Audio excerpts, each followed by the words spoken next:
Hi hello आणि नमस्कार सगळ्यांना. तुमचं वजन आहे तिथं स्टक झालं आहे का?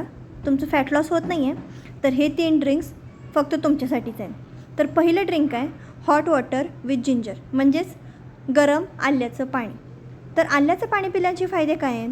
उपाशीपोटी जेव्हा तुम्ही आल्याचं पाणी पिता, आल्यामध्ये जे घटक असतात, जे अँटीऑक्सिडंट असतात, ते शरीरासाठी खूप उपयोगी असतात. तर ह्या अँटीऑक्सिडंटचा उपयोग आपल्यासाठी काय होतो?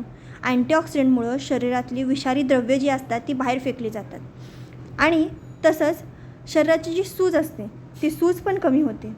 प्लस आपल्या शरीराला उबदारपणा पण मिळतो. तसंच आपल्या शरीरात जे हायड्रेशन लागतं, म्हणजे जे पाणी स्टोअर करून ठेवण्याची क्षमता जी असते ती आल्याचं पाण्यामुळे वाढू शकते. तर तुम्ही हे आल्याचं पाणी नक्की ट्राय करून बघा. फक्त हेच करायचं की उपाशीपोटी प्यायचं. त्याच्यानंतर आहे हॉट क्युमिन वॉटर, म्हणजेच गरम पाण्यात जेव्हा आपण जिरं टाकतो तर त्या जिऱ्याचा काय उपयोग होतो? तर जिरं हे आपल्या मसाल्याच्या डब्यातला एक महत्त्वाचा घटक आहे. तर जिऱ्याचा आपल्याला काय उपयोग होतो?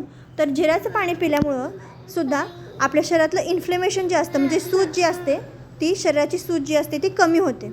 प्लस आपल्या शरीरातली विषारी द्रव्ये बाहेर टाकली जातात. तर ह्या दोघांचा पण एकच उपयोग आहे. पण आपण हे कसं वापरतो ह्याच्यावरती खूप साऱ्या गोष्टी डिपेंड आहेत. जसं की काही लोक काय करतात, नुसत्या थंड पाण्यात आपण जिरे टाकून पितो किंवा नुसतेच जिरे चावून खातो, तर त्यांना काही नाही फरक पडत. पण जेव्हा आपण गरम पाण्यात जिरे टाकतो तर त्याचा भरपूर उपयोग होतो. तर हे गरम पाण्यातल्या जिऱ्याचा ओळखायचं कसं? तर त्या पाण्यानं त्याचा कलर सोडला पाहिजे किंवा त्याचा कलर बदलला गेला पाहिजे. तर हे तुम्ही जिऱ्याचं पाणी नक्की ट्राय करून बघा. त्यानंतर येतं आहे हॉट वॉटर विथ टर्मरिक, म्हणजेच टर्मरिकचं पाणी, जसं की हळदीचं पाणी. हळदीचं पाणी पिण्याचा काय उपयोग आहे? हळदीमध्ये कर्क्युमिन असतं. तर ह्या कर्क्युमिनचा उपयोग काय होतो? शरीरातली सूज किंवा ज्या लोकांना सांधेदुखी आहे किंवा ज्या लोकांना अंगदुखी आहे ही पण बऱ्यापैकी कमी होते. अशाच व्हिडिओसाठी आम्हाला फॉलो करा.